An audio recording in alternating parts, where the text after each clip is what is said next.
A Xunta recorrerá a xuristas especializados en dereito comunitario para reforzar o recurso da flota galega contra o veto á pesca de fondo, decretado por Bruxelas, e que afecta a 87 zonas de augas comunitarias.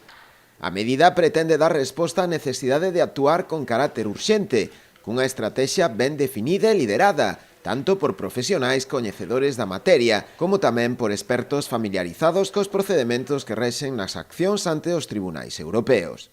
A Administración galega traballa na defensa dos intereses do conxunto do sector, coa finalidade de acadar tanto a suspensión temporal da nova normativa como a súa anulación definitiva.